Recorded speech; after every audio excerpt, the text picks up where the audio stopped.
Ladies and gentlemen, I should first like to express my sincere thanks to the office bearers of the Red Cross Society and its members who have carried out very useful work last year under very difficult circumstances and who have been able to present a very successful report for the year. Every year, the activities of the Red Cross Society are bound to increase. As the chairman of the society has said, under the present conditions existing not only in this country but also in the world at large, members of the Red Cross Society will have to play a more important and more prominent part and predominant role in the life of the nations. I certainly welcome the suggestions made by the chairman. As a matter of fact, I was myself about to suggest that there should always be a body of people with skill and experience in certain aspects who will form a sort of flying corps who will be available at short notice to go to any place where assistance and help were needed more and serve the people concerned as best as they can. It may be floods, it may be distress other than floods. In any case, the assistance should be given quickly and at short notice, whether it is in the city or in the districts. The society will have to make a good selection of such a flying corps, which is very important. The service of this corps should be available at short notice either through telegram or other mode of communication. The point is that their service should be available almost immediately. For this purpose, they will have to create proper leadership both in the city and in the districts. Reference has been made to the finances of the society. The more useful and active society is, the less is the response for finance. That has always been my experience. It is in inverse proportion, so to say.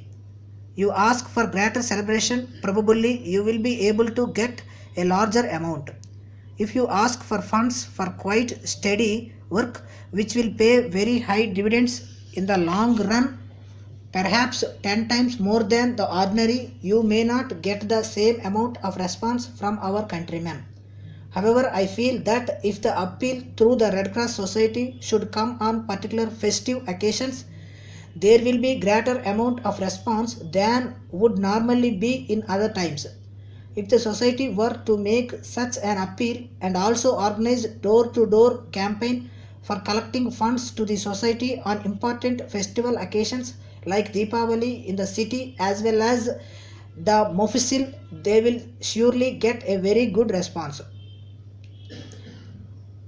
These things should be undertaken when people will have some money with them and will also be a little bit free. The government servants and others get advances and bonuses during festivals and they may not grudge paying a rupee or two towards the fund of the society if an appeal was made to them. After all, we do not need very large sums. We will rather like a larger number of people taking interest in Red Cross work and paying such sums of money which they can afford even if it is small. I hope this suggestion of mine will bear fruit. I am glad that certificates have been issued to some of you.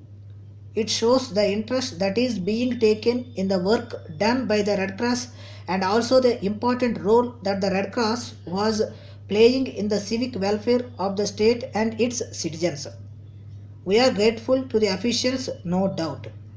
A non-official organization of international repute with no strings attached, political, economic, or social, to bind it, the Red Cross Society is in a better position to have a thorough study of the various problems and suggest ways and means to the authorities concerned for tackling those problems in an effective manner.